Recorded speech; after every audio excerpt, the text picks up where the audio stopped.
Okie doke, check it out. Here's my hive stand. This, FYI, side note, squirrel notation.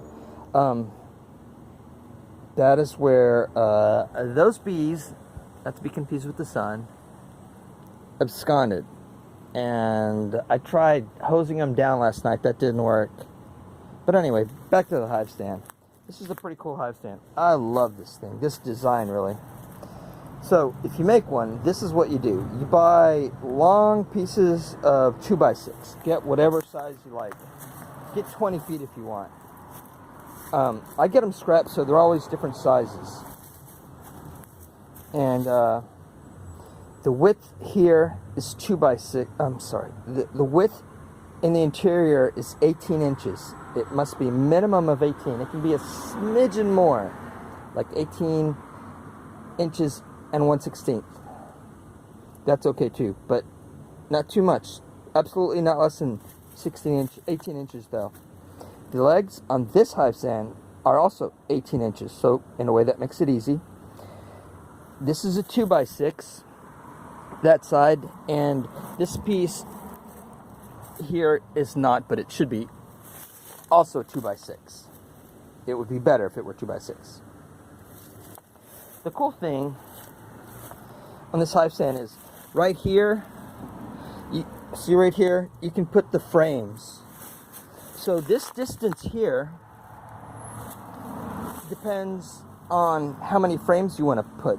You do the calculations. If you want it for 8 frames, make it that it fits 18 frames.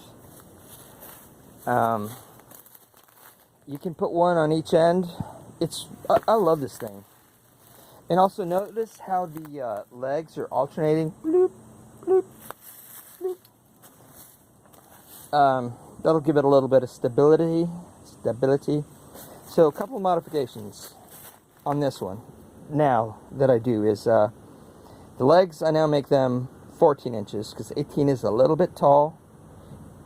It's okay if where you put it there's no wind, but if there's wind, 14 is better. Okay, so hold that thought. Now I'm not going to mess with this hive stand. Go to another one here. Okay, so here's the other part of the internal part of the hive stand. This is a different hive stand. It's much bigger, but this is a very good design. And this, let's just call it a 2x2.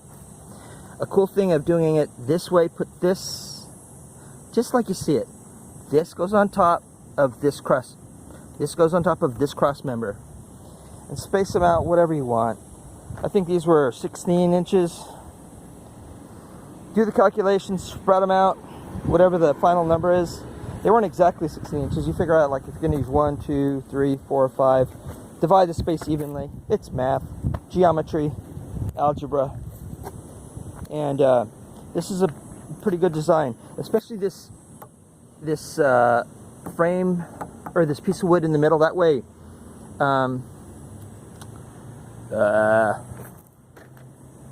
well, it's good. No need me confusing going into previous versions, but that's a good little part that you can use to, like, attach a strap to it if you need to. And you see how this is all black? It's basically charred. It's a Japanese finish called Shosugiban. Hey! Yeah. You just char it and add oil. And, you know, it doesn't, bugs don't eat it. It looks really cool. I like it, at least. And, hell, even my hammer has that finish on it. But, yeah. Again, just whatever you find, use a big piece. Whatever you do, if you have a choice of smaller or bigger, make it bigger. You always need space. And this one doesn't have that little ears on it, but the ears are cool.